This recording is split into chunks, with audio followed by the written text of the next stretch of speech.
You're listening to the Cyberwire Network, powered by N2K.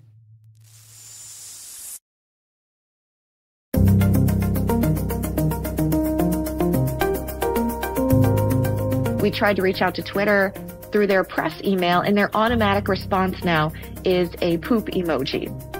Hello, everyone, and welcome to the CyberWire's Hacking Humans podcast, where each week we look behind the social engineering scams, phishing schemes, and criminal exploits that are making headlines and taking a heavy toll on organizations around the world. I'm Dave Bittner, and joining me is Joe Kerrigan from the Johns Hopkins University Information Security Institute. Hello, Joe. Hi, Dave. We got some good stories to share this week, and later in the show, Mallory Safoste, consumer investigator and anchor with WMAR, returns. This time, she's talking about how scammers are going after animal adoption organizations. Scoundrels.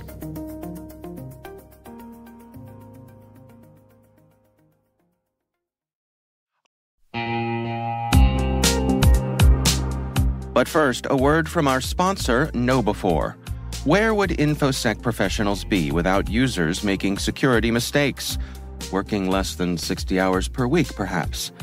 Actually having a weekend every so often. We get it. User behavior can be a challenge. But users can also be an InfoSec professional's greatest asset once properly equipped. What do we mean by that? Well, stay with us, and in a few minutes, we'll hear from our sponsors at KnowBe4 on that very question.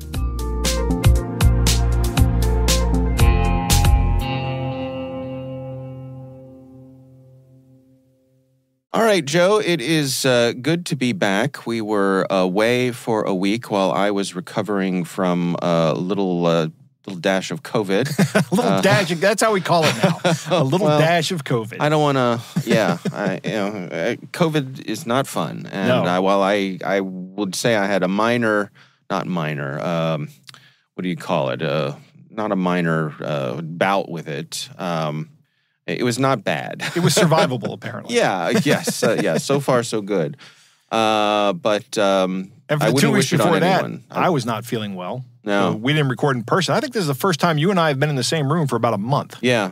Yeah. So I wouldn't wish it on anyone. I'm glad to be done with it. Glad that I had all my shots and everything, which, I assume made it less worse than it otherwise would have been. But anyway, good to be back. We've got some follow-up this week. What do we got, Joe? George wrote in to complain about Wells Fargo from our episode 249. Okay. Great. I'm mixing up the numbers, Dave. Now, I don't want to go into too much detail about his complaining about the staff at Wells Fargo and the way they run things. But suffice to say, he doesn't think they're doing a good job with customer care. Okay. But I do want to highlight one of his claims from his email. He said, when my wife had one of her Wells Fargo accounts locked out online due to a problem with her multi-factor authentication, she went to a local Wells Fargo branch for help. The staff and manager gave her a hard time by publicly embarrassing her with statements like she was stupid. Unfortunately, I was not there or with her, or else I would have definitely intervened. But because of this... Breaking news, Wells Fargo branch burns to the ground. I'm sure George is not going to burn. George is not an arsonist, Dave. No, but he will stand up for his loved ones. But we all feel that way sometimes. We all have the inner arsonist that says, I'll burn, That's right. It's, treat someone I love this way, you will pay. It's Melvin from Office Space. I'll burn this place to the ground. Right. But now she refuses to use multi-factor authentication on her Wells Fargo account because of this interaction. Right. Which makes complete sense to me. George says he's put some other controls on there, assuming that he has a really strong password for it. Right. Which would be good. But this is I don't doubt that this happened. I don't have any other confirmation, but I would not be surprised to see this happen. It's unfortunate. I would hazard a guess to say that it's probably localized.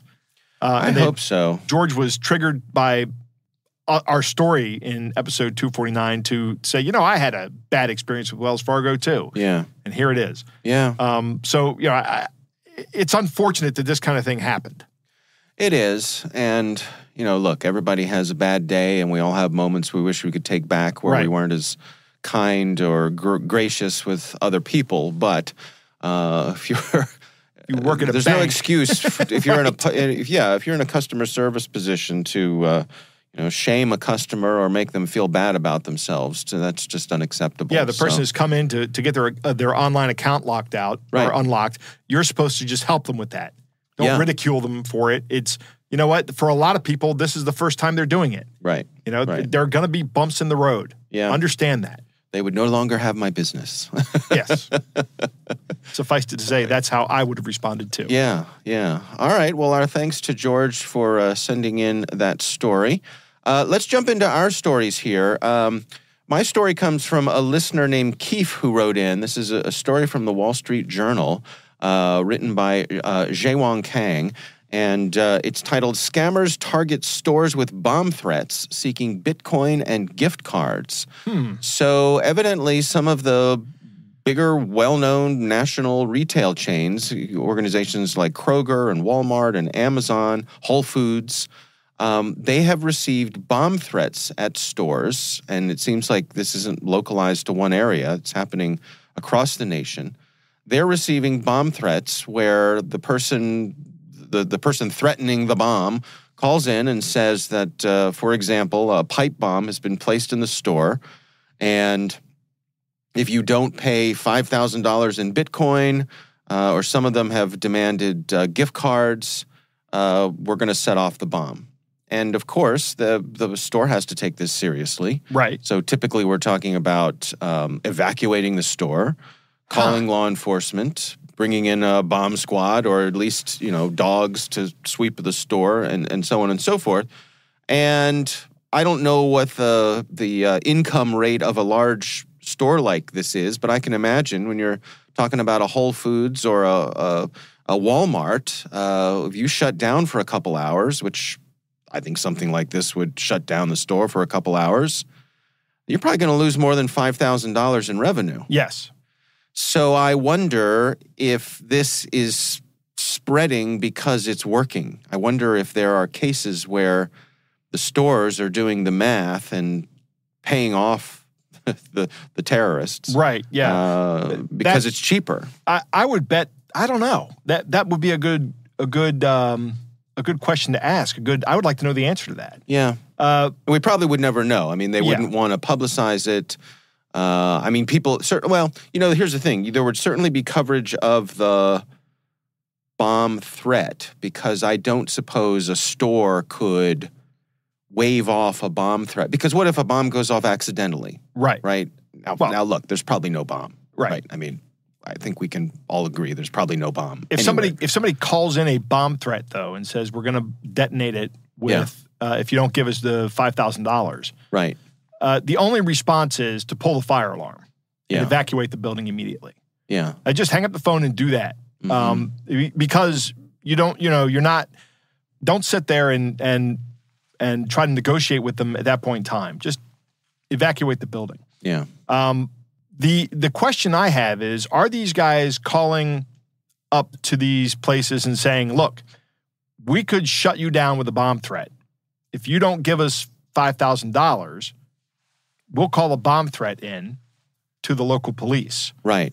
And then they'll come in and evacuate your store for you. Right. That seems to me like a more approachable way to do it. Because if somebody calls a bomb threat into my store, I'm evacuating that store and hanging up the phone and getting out myself. Right. That's it. Right. I'm hanging up the phone. They're not going to make any progress. Yeah. But if somebody calls me and says, hey, I'm a bad guy, and I'm just going to be honest with you. I don't have a bomb in your store, but I can call the police and tell them there's a bomb in your store. Right. And they'll come in and evacuate your store, and you will lose 2 hours of business while the dogs run through and search for bombs. Yes. That would be more persuasive, I think. Yeah. However, I don't think you should capitulate to that either. Because if you capitulate to that once, you're going to capitulate to that once a week, once a month at least. They're going to do that all the time because they know it works. It's going to become a cost of you doing business. Yeah. It's an interesting sort of, I guess, is it fair to say an escalation of the ransomware trend?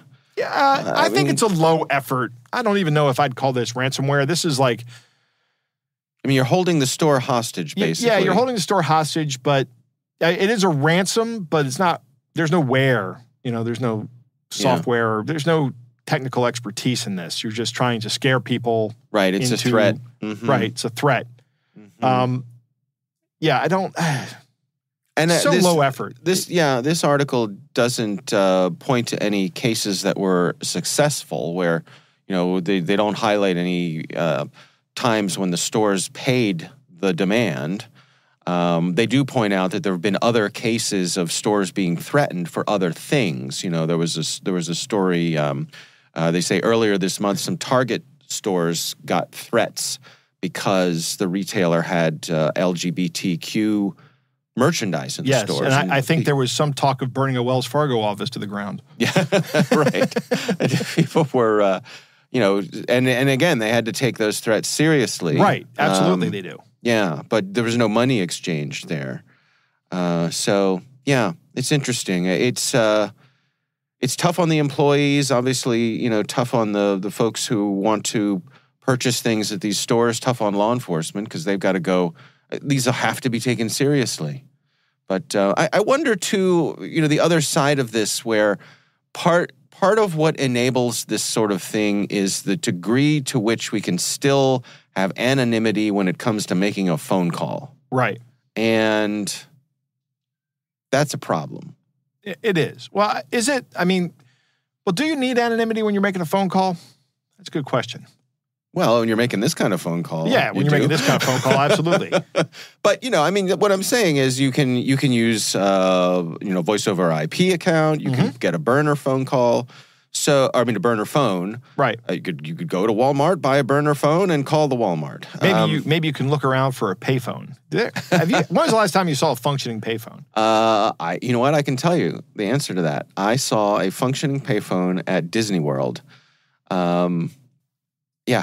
We were vacationing in Disney World in March of this year, and we were at Animal Kingdom, and there was a functioning payphone attached to the side of one of the buildings, and my two sons seriously thought it was a joke. Like they picked up the handset of this payphone, and they expected that Mickey Mouse was going to talk to them. Right. That's what they thought.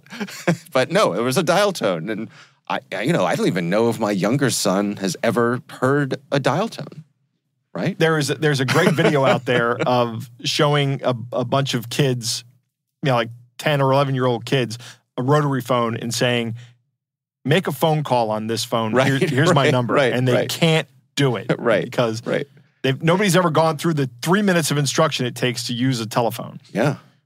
Yeah. No, ask a kid today why we use the phrase "hang up" when we say we're going to end a call. I'm going to hang up. Why do we use that phrase? They're not familiar with that. Yeah, we had you're like me. You probably at some point in your life had a phone in your kitchen. Yep, that was on the wall. No, it was not on the wall. We never had a wall-mounted phone. No, I always wanted one, but we never had one. Well, we had one in the kitchen with a very long cord, the handset cord, and. So when you ended the phone call, you hung up. You hung the handset on the phone that was hanging on the wall, but nobody does that anymore. Anyway, put it in the cradle at my house. We have digressed. Yes, we have, as we frequently do. Far from the story here, but anyway, look. On the one hand, I can see there are good uses for anonymity in the world, in our society, but. It enables this sort of thing. So, you got good sides and bad. We'll have a link to this story in the show notes. I'm not sure what really can be done about this. Not paying the ransom or the demand. Right. Because if you do that, all they're going to do is come back. Yeah. If you don't do that and you just take the hit a couple of times, that they'll eventually give up. Right. They'll move on to something else. Right. If they're not getting paid. Right. Yeah, that's a good point. Good point. All right. Well, that's what I have this week. Joe, what do you got for us? Dave, my story comes from the New York Times, and it is written by Julian Barnes and Edward Wong. The headline is, Chinese hackers targeted Commerce Secretary and other U.S. officials. Yeah. So apparently, Chinese hackers have gained access to the email account of Commerce Secretary Gina Raimondo. Yes. which is impressive. Is it? I don't know. Actually, I have some questions I'm going to ask at the end of this. But they were also trying to get access to people in Department of State. For those outside of the U.S., maybe not, even those not familiar with the setup of the U.S. government, in the executive branch, there are these secretaries who head up different cabinet positions. That's called a cabinet position. Right. And they head up these different departments. Department of Commerce is one department. Department of State is another department. Yeah. Department of Commerce deals with, as you'd expect, commerce and international trade and things. And Department of State deals with matters of diplomacy. Yeah. It's really what they are intended to do. So it makes sense to me that a foreign national would be who works a foreign state would be very interested in gaining access to the email accounts of the secretaries of these departments. Right. That would be it's a sensible espionage target. I would agree. Yes. And particularly Ms. Raimondo, who has been, as the article points out, one of the most outspoken critics of Beijing, and has said things like, we're going to stop exporting our semiconductor technology if China supplies the chips to Russia. And we're also going to put tighter export controls on them. Yeah. So China doesn't want that to happen. So it makes sense that this would be a good target. Now, it's important to note that nobody in the government is saying that China is attributing this to China. One of the big problems in all this, and Robert Lee talks about this all the time, his big thing is attribution is remarkably difficult. Yeah. But they have a number of people who are not named in this article who are pretty sure it's China. And I think Microsoft has even gone so far as to say, yeah, this is probably China. Yeah. Microsoft disclosed the hack on Tuesday, and the State Department said that they had discovered an intrusion back in May. Or they discovered an intrusion in June that had started in May. Right. And these are with Microsoft Cloud accounts, Microsoft 365 email accounts. Yeah, and my understanding is that it was the government that detected the intrusion and tipped off Microsoft. Right. And Microsoft, because it was a government agency that was breached, they were obligated to do the disclosure. Correct. Yeah. And when the State Department said, hey, we've got some things going on here that are kind of hinky, that's when Microsoft did their internal investigation and found out, oh, yeah, somebody is inside the Secretary of Commerce's email. Oops. Right. So they found that pretty quickly after Department of State let them know. Right. So U.S. officials are saying that they're only targeting a few accounts across 25 different organizations, and they've only made it into a single-digit number of accounts. So it's not been a broad attack. And the article says that the U.S. government currently says that no classified information was lost. It also says from other sources that it's pretty early in the investigation to determine that. Right. So they give it and they take it away. Well, it's some high-level targeting, too. It is some high-level targeting. If they indeed got into a cabinet-level email account, that's a serious breach. Yeah. Yeah. I would hope that they are practicing their proper protection of classified information to make sure that there is no classified information in this account, which there's probably not supposed to be. Right. American officials have said Microsoft charges organizations extra for regular access to the logs that would let them discover this. Yes. So I don't know. How do you feel about that, Dave? Well, my understanding is that this was a point of contention between Microsoft and the federal government with some of the contracting for these cloud services. Right. Where the feds were saying, we want to contract with Microsoft for cloud services. And, the government contracts, it's probably safe to say they contract with just about everybody for the big cloud providers. I would say that's true. Yeah. So in their negotiations with Microsoft, it was a point of contention where the government was saying, look, we don't want to have to pay for this premium tier of cloud services to get something as fundamental as logging. Right. And that's what is at issue here. Oh, and this is what has happened, is because they didn't pay for that service and they didn't get it. Right. they're now hung out to dry here. Are they? Not I'm really not hung sure. out to dry, but they're. I'm not sure because it was the government that discovered this. So somebody, it could have been. I don't look. I'm guessing here, but it could have been that some of the organizations had access to the logs and some didn't. Some felt it was worth it to pay for it. Some didn't. I don't know. I'm totally speculating here. Right.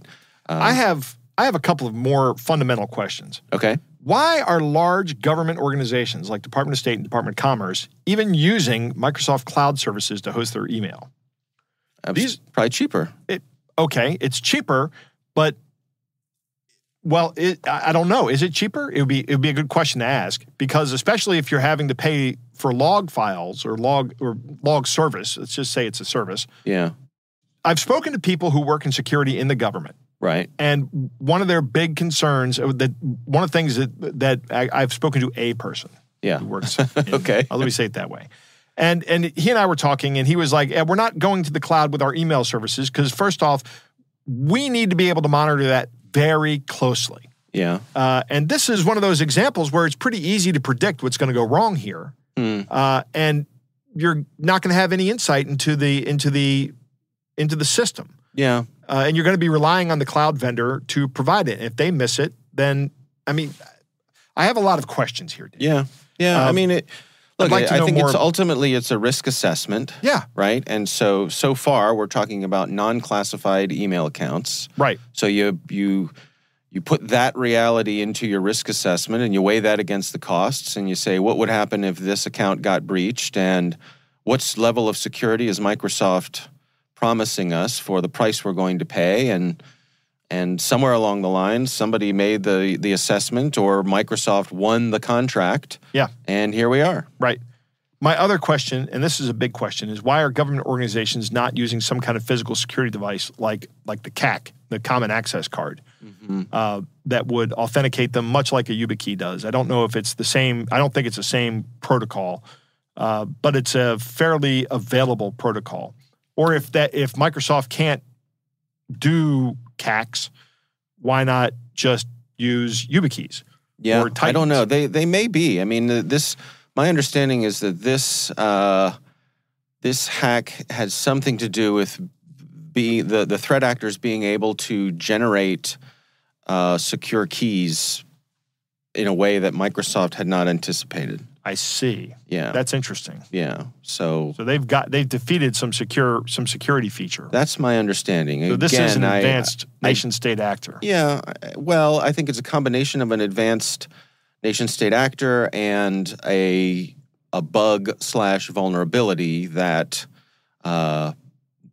people were unaware of. Right. And, 0 day, basically. And so you get those two things together, and this is the kind of thing you can end up with. Absolutely. So it's a classic supply chain issue. Well, then my questions are answered then, Dave. Thanks.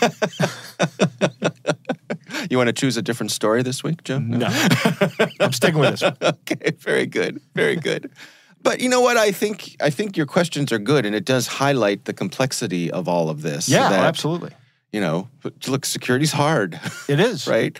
And software is complex, and so you don't. There's no way to know what's lurking under the hood here. At some point, you got to trust people, and I can't blame people for trusting the big providers. But this goes to show you that even the big providers have vulnerabilities, and it's a risk assessment.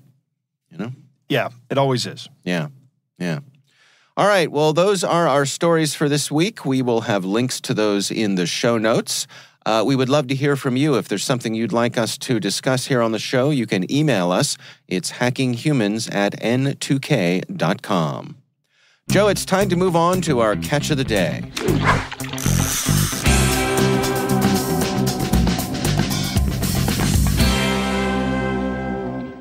Dave, our catch of the day comes from Steve.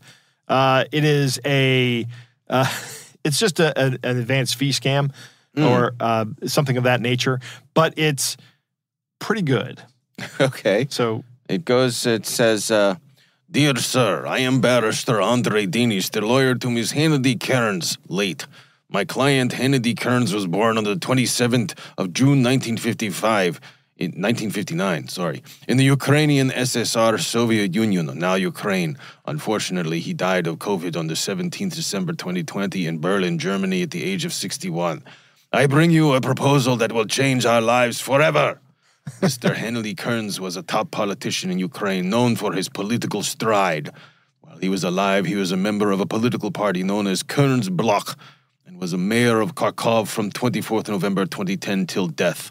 Kearns' wife and her 2 kids were killed by the Russian military on 8th of April 2022 during the Russian invasion of Ukraine. My client, Mr. Henry Kearns, was one of the corrupt politicians in the history of Kharkov. However, Kearns' 10-year reign in Kharkov was marked by scandals and controversy. Hence, in 2014, an attempt was made on his life. I was his close ally.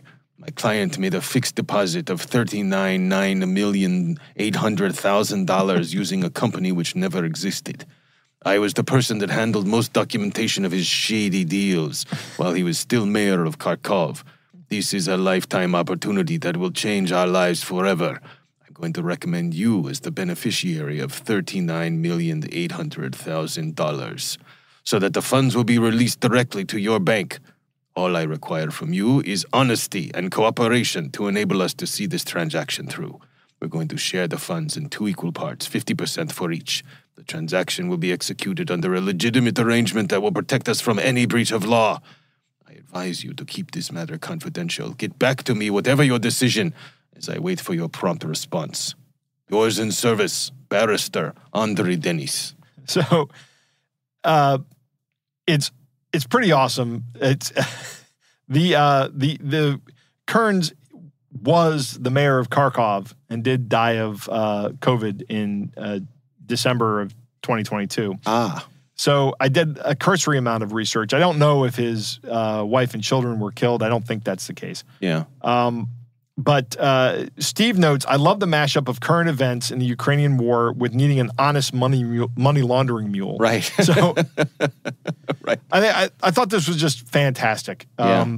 It's obviously fake. You're going to get scammed if you start responding to this. They're going to have probably an advance fee scam. Yeah.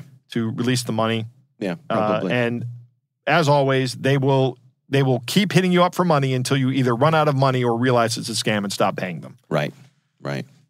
All right. Well, our thanks to Steve for sending that in. And again, we would love to hear from you. If there's something you'd like us to consider for our Catch of the Day, you can email us at hackinghumans@n2k.com.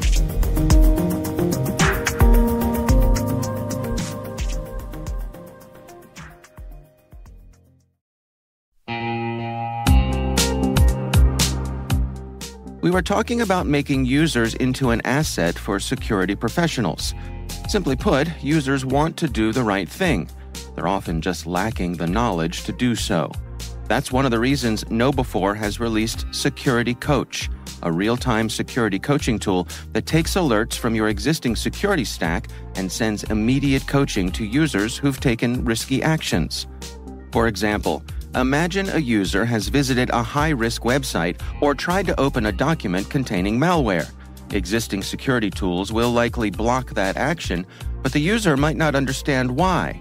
Security Coach analyzes these alerts and provides users with relevant security tips via email or Slack, coaching them on why the action they just took was risky. Help users learn from their mistakes and strengthen your organization's security culture with Security Coach. Learn more about Security Coach at knowbe4.com/securitycoach. That's knowbe4.com/securitycoach.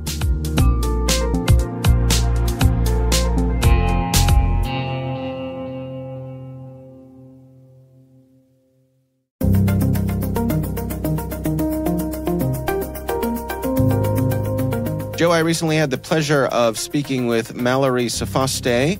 She is the consumer investigator and anchor at WMAR, which is one of our local broadcast affiliates here in Baltimore. And our conversation centers on how some scammers are going after animal adoption organizations. Here's my conversation with Mallory Sofaste. Yeah, thanks, Dave, for having me. It's really awful what we've been seeing. I was contacted by the owner of a local rescue group, Bring 'em Home Animal Rescue and Trapping.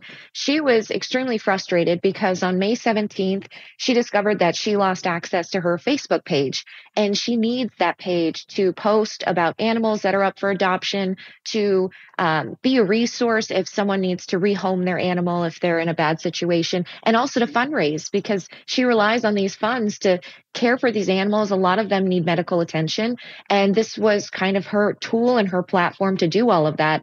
And then all of a sudden she lost access. So she immediately tries to contact Facebook, and she gets no response. So she's been trying for months to get a hold of them to take back control of her page. She sees that, she's been locked out, the password's been changed, and she can't get in. And in the interim, someone is now using her page and, her following to post about fake puppies that are for sale. So this goes completely against the core of her purpose, but also we know that these puppies aren't real. If you want to say buy one, you click through the link, you have to fill out this form, and then they ask for a deposit right away for $300 via Venmo or Zelle. And that's just not how that works. Even if you were interested in buying a dog online, you have to see the dog, you have to interact with the breeder. You're not just going to send someone money out of the blue. Right. So not only taking over the account, but using the goodwill that these rescue organizations have built up as part of the scam. Right. And in the course of speaking with Leah, who runs this rescue, she let us know that it's not just happening to her, that it's happening to other people. She's also an admin on a page called Lost and Found Pets of Baltimore City and Baltimore County. And they use the page to post about animals that were found on the streets, animals that were taken to the shelter. And then owners can go there and look through the photos and try to find their missing pet. Well, that page was also taken over by hackers. It could potentially be the same people because they shared Leah's fake puppy post that was on her original Facebook. And then they changed their name of the page from the Lost and Found Pets of Baltimore County and City to Barks, which is our local animal shelter in Baltimore City, the Baltimore Animal Rescue and Care Shelter, trying to mimic them to then solicit contributions to that page, which is extremely problematic because Barks cares for around 10,000 animals a year, and they really rely on any kind of donation that they receive and also their good name. So if people suddenly get scammed, they may not realize that it's not actually Barks. And Facebook has been unresponsive? So Leah finally got her page back, I want to say within the last week, but it probably took around 2 months. And she only got it back because she started going through LinkedIn, scouring the internet. She found the phone number of someone who supposedly works on Facebook's security team. It was actually the phone number for this person's ex-husband, who then connected her with this woman. So she had to go through great lengths to get her name in front of someone. Yes. And then within a few days of doing that, her page had been restored. But leading up to that, she had received no response from Facebook. And Dave, I have to say, I've contacted Facebook as well. And typically when I reach out to a company, I'm connected with a public relations coordinator. They'll send me a response. They'll at least acknowledge that they're looking into this. I received no response at all from Facebook. I sent follow-up emails, nothing. Yeah, that really strikes me because I think, I go so far as to say it's a public service that you and, folks at the local affiliate level are able to do for your viewers, for your listeners, to be able to take on some of these cases where people aren't getting responsiveness because of the public platform that you have. It's kind of a superpower that you and your colleagues have to make these companies pay attention. But really frustrating that Facebook has been unresponsive to that. Extremely frustrating. And also, I love animals. I have rescue pets myself. And so I feel like time is of the essence here. These local nonprofits, the shelters are filled to the brim right now. Like they need so much help to rehome these animals, and they need that money to care for these animals. So the fact that someone is now taking away their ability to do that, I feel like there's urgency to this. And if you were to ask them, they say, yes, animals' lives are at stake by no longer having access to their platforms. And so, that's why they come to me. And that's why I try to escalate this issue or get it in front of the right people. And the fact that I wasn't able to do that was really frustrating. And I have to say that with some of these social media platforms, it's almost becoming the norm. We had an issue with Twitter a few weeks ago where an individual was scammed. We tried to reach out to Twitter through their press email, and their automatic response now is a poop emoji. Yeah, yeah, yeah. It's hard to, I mean, not a serious company when that's the response you get from their PR. So what are your recommendations here for organizations? Lots of companies are doing business on Facebook, both for profit, but nonprofits as well. In retrospect, are there any steps that they could have taken to better protect their pages? Yeah. So, I mean, it almost feels like rolling the dice now that the company may not be responsive if this were to happen to you. And Barks has said that, they are taking every precaution they can to avoid this because they see that rescue groups, organizations dealing with animals are targets now. So they've limited the number of admins that they have to, just try to avoid any potential phishing scams. There's less people that they could target. Facebook also has a link on their website about how to better keep your account secure, and that includes login alerts and two-factor authentication. I have to say, though, there was a third rescue that we spoke with, RescueWell. They lost access to their page in the beginning of January. Now, the hackers haven't been utilizing the page. She feels like they've kind of been sitting on it, but she says that she received no phishing email, no notices. She has two-factor authentication. She's actually in the tech space, so she was really surprised to see that someone had taken over her account, and she had no knowledge of it until she tried to log in. And to this day, she still hasn't regained access to that account. So, Wow. You want to be as careful as you can. And I know when I log in on Facebook from a different device, it asks me to, approve a code sent to a familiar device. So you just want to make sure you have those two-factor authentication set up, but you just have to be very careful about the links you're clicking on.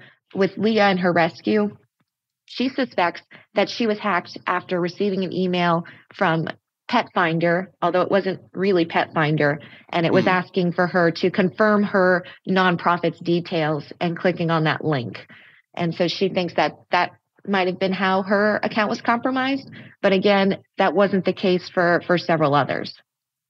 It strikes me the social engineering aspect of this. You mentioned that we love these animals, and so I think that puts our guard down when we see an animal that's in need, or we're looking for an animal we want to bring into our home. We want to make that animal is like a family member, and so it's easy to get caught up in that and perhaps not be as careful as we otherwise would be. But I guess this is a lesson here that you really need to be vigilant. Absolutely. And also it's a lesson too, we always say adopt, don't shop, but I have to say, I see so many fake puppy scams on the internet. And the photo that these hackers were using was on 8 different websites, 4 different Facebook pages. So that they're just repurposing this photo, or other people are, to try to take advantage and play on people's emotions. They see that cute puppy. They're maybe feeling lonely or vulnerable, or, they want to contribute to this rescue group in need. But you have to do your due diligence, because sadly, the real organizations, the real people that rely on these fundraising and donations, are being targeted and exploited. So in addition to reaching out to Facebook, you reached out to some of these payment platforms as well. What did you find from them? Yeah, so how they were operating this kind of scheme is, you would send a deposit via Zelle for this puppy, and there was this person's name. Well, if you didn't have Zelle, then you could message them, and they give you your Venmo ID. So me, along with several of the people affiliated with the nonprofit, wanted to see what user IDs were being used so that we could make Zelle and Venmo aware of that. And between Zelle and Venmo, there were probably 6 different accounts we had identified. And the strange thing with this, they were people's names. They were set to private, so you couldn't see how many people had actually paid the deposit for the puppies, or what other transactions they had had. But I alerted Zelle and Venmo. Zelle was very guarded. They basically said they can't discuss any individual accounts, but that fraud isn't tolerated and they'll begin investigating right away. They didn't say whether or not, anyone had sent money via Zelle or if they were able to return that. Venmo, however, I worked with their public relations person. I sent 4 different Venmo IDs. We were made aware that at least 2 people had sent deposits. PayPal is the parent company of Venmo. They confirmed to me that they were able to return the funds for at least one of the victims and that they were able to investigate and freeze some of the other accounts. My question for them, though, was, are these new accounts that were created by these people, or were these accounts that had been taken over and now used in this scheme? Because you do have to verify your account through Venmo in order to set one up. Yeah. So that's kind of another layer, of how, scammers are using peer-to-peer payment transfer apps, because it is harder to return the money. It is harder to trace. And, like we saw, they used 4 or 5 different names, and we don't know if those were actually real people, if they were involved, or, if they were just using someone else's account. All right. Well, Mallory, thank you for helping spread the word about this and all the work that you do there at WMAR2 in Baltimore. And thank you for taking the time for us today. Thank you, Dave. So nice being with you.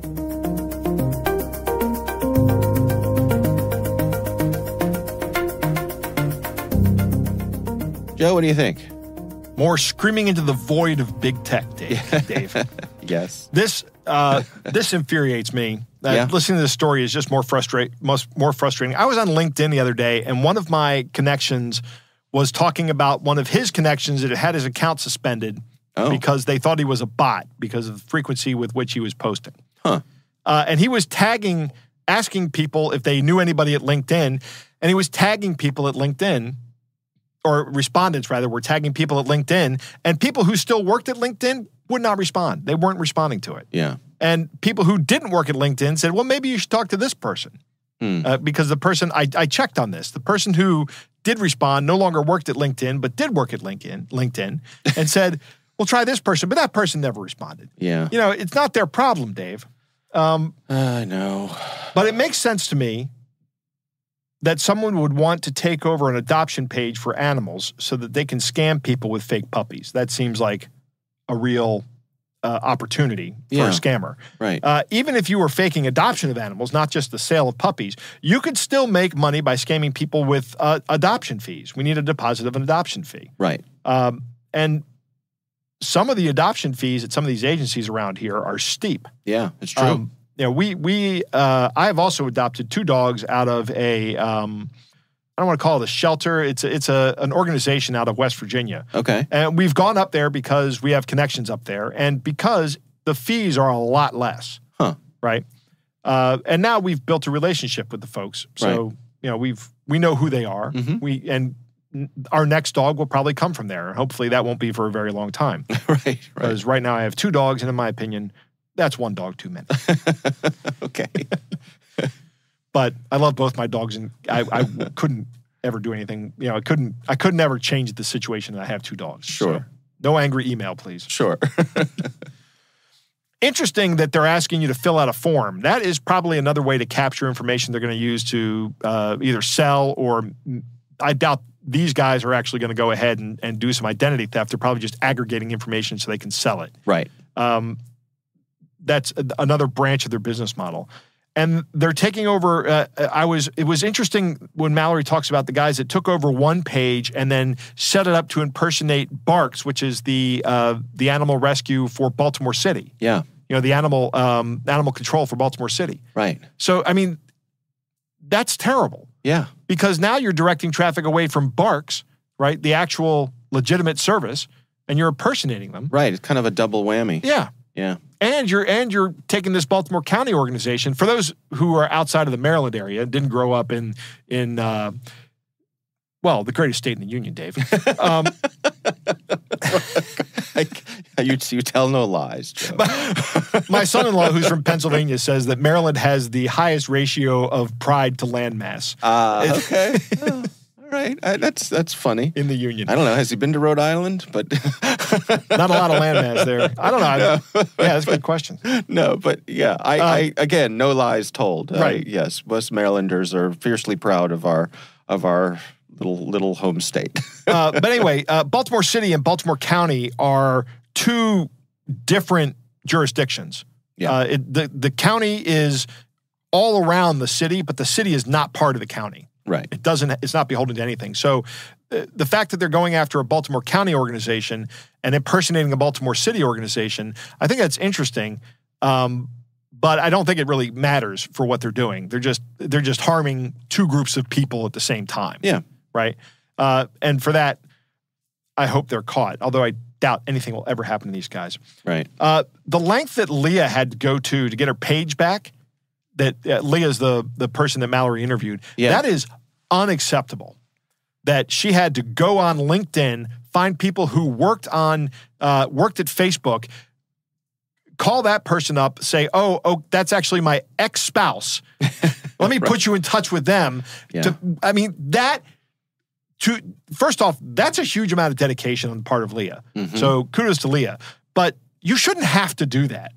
Yeah. And the fact that there's no response from Facebook, one of the things I just got through talking to a group of people earlier this week about this. Remember, with these social media platforms, you are not the customer, you are the product. Right. They sell you like a grocery store sells groceries.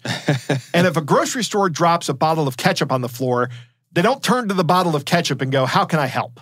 They just clean up aisle 6. Right. Right. Except with Facebook, it's just bottles of broken ketchup all over the store. Right. They don't care. Right. You're not impacting their business model at all. Yeah. Why would they take the time out of their busy day to do this? I mean, You are a rounding error. yeah, right, exactly. Yeah. So it's totally up to you to secure your account. And even if you do everything right, there was another story that Mallory was talking about. This woman who worked in the tech field and had multi-factor authentication on her account. Yeah. Somehow her group got taken over too. Mm-hmm. Now, there's a number of ways that can happen. All you need to do is put the wrong person in an admin position in one of the groups. And you can even know the person that you're doing it to, but if they don't have multi-factor authentication on their account and their account gets hacked, that new owner of the person's account can kick you out of the group, assign themselves as administrator, and Bob's your uncle, they're done. Right. They've got it. Right. There's also a possibility if you're the only administrator that they might have somebody on the inside. I don't know. I need to know more information about that. Yeah. I think that's less likely, though. Yeah, probably. I wish that there was some sort of obligation for these companies Dave, come now.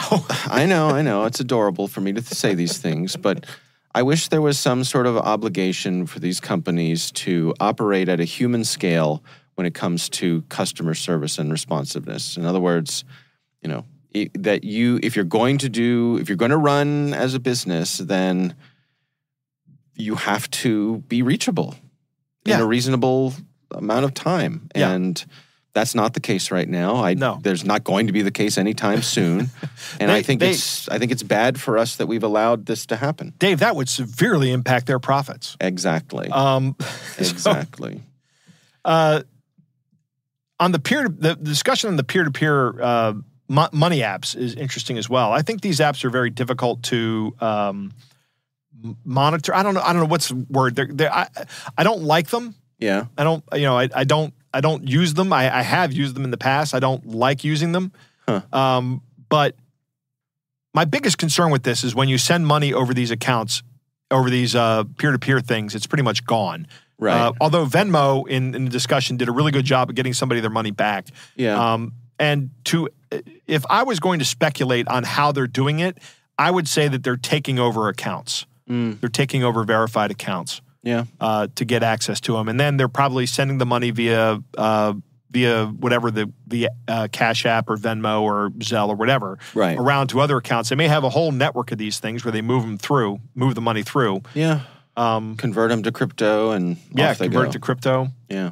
And once you convert it to crypto, it's nobody's going to do blockchain analysis for a $3,000 fraud case. Right.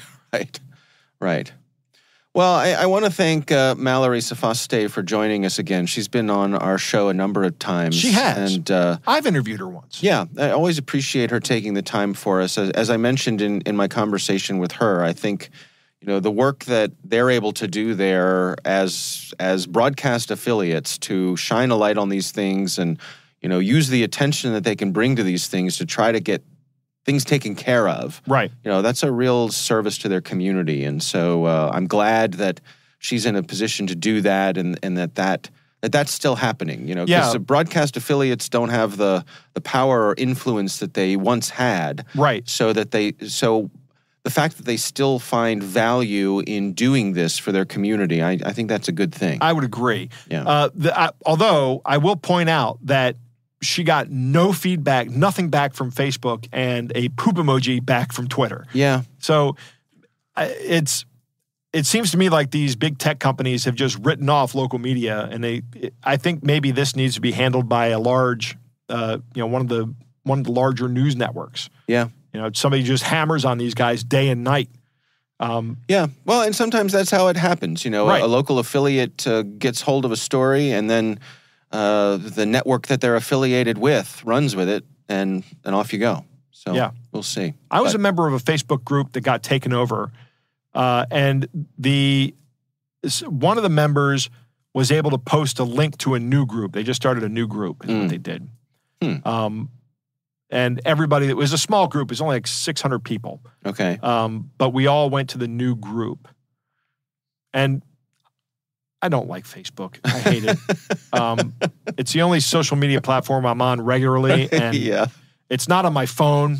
It's the only thing I have on my phone is the Messenger. Right.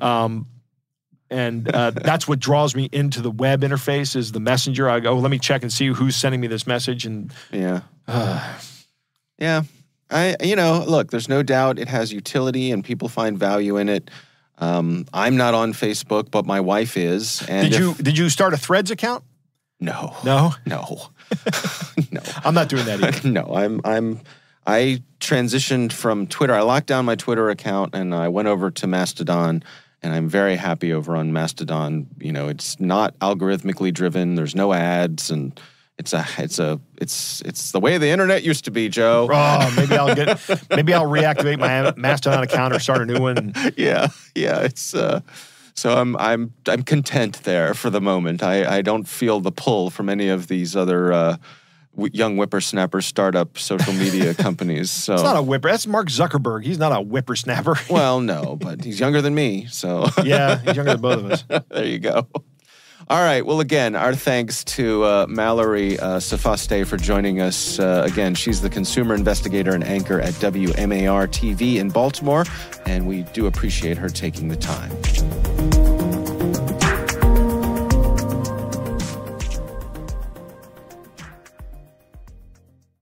We want to thank all of you for listening, and of course, we want to thank our sponsors at KnowBe4. They are experts in helping users do the right thing through new school security awareness training.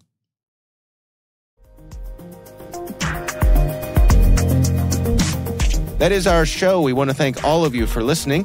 Our thanks to the Johns Hopkins University Information Security Institute for their participation. You can learn more at isi.jhu.edu.